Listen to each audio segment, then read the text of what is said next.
இன்றைக்கான தேவ வார்த்தை மௌனம். நீதிமொழிகள் 17ஆம் அதிகாரம் 28ஆம் வசனம். பேசாதிருந்தால் மூடனும் ஞானவான் என்று எண்ணப்படுவான், தன் உதடுகளை மூடுகிறவன் புத்திமான் என்று எண்ணப்படுவான். ஒவ்வொருத்தருடைய வாயின் வார்த்தைகள் தான் அவர்கள் யார் என்கிறதை வெளிப்படுத்துகிறது. எப்படி எங்களுடைய புற தோற்றத்தை கண்ணாடி காட்டுகிறதோ அதே போலதான் எங்களுடைய அகத்தோற்றத்தை எங்களுடைய சொல்லும் செயலும் காட்டுகிறது. இந்த வசனம் சொல்லுது, பேசாமல் இருந்தால் மூடனும் ஞானவான் என்று எண்ணப்படுவானாம். இந்த வசனத்துடைய மறைமுகமான அர்த்தம், ஞானவான்கள் பேசாமல் இருப்பார்களாம். அமைதியாக இருக்கிறவர்கள் பொதுவாக புத்திசாலிகள் என்று இந்த வசனம் மறைமுகமாக சொல்லுது.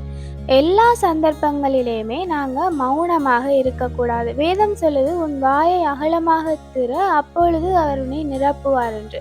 நாங்கள் சபைகளில் கூடி ஒன்றாக ஜெபிக்கிற சந்தர்ப்பத்தில் நாங்கள் அமைதியாக ஜெபிக்கக்கூடாது. அந்த சந்தர்ப்பங்களில் நாங்கள் சத்தமாக தேவனை துதித்து பாட வேண்டும். வேதம் சொல்லுது, ஊமையன்களுக்காகவும் திக்கற்றவர்களுடைய நியாயத்துக்காகவும் உன்னுடைய வாயை திற.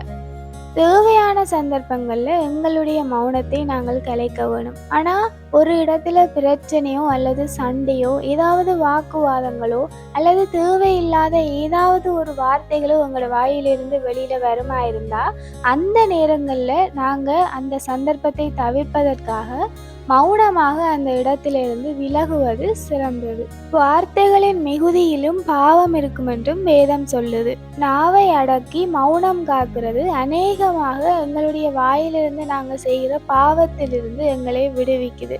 நம்முடைய தேவனையும் சிலுவையில் அறைகிற அந்த பொழுதுல அநேகர் அவரை குட்டினார்கள், துப்பினார்கள், பரியாசம் செய்தார்கள், ஏளனம் செய்தார்கள்.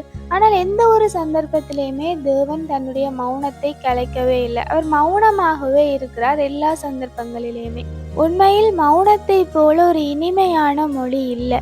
நாங்கள் சண்டையிட்டு பெற்றுக்கொள்ள முடியாத அநேக காரியங்களை மௌனத்தால் சாதிக்க முடியும். வேதத்தில் சொல்லப்பட்டது போல ஞானம் விளங்க எங்களுடைய வாயை திறக்கிறதோட தேவையில்லாத கேள்விகளுக்கு தெளிவான பதில் மௌனமாக இருக்கட்டும். Have a nice day.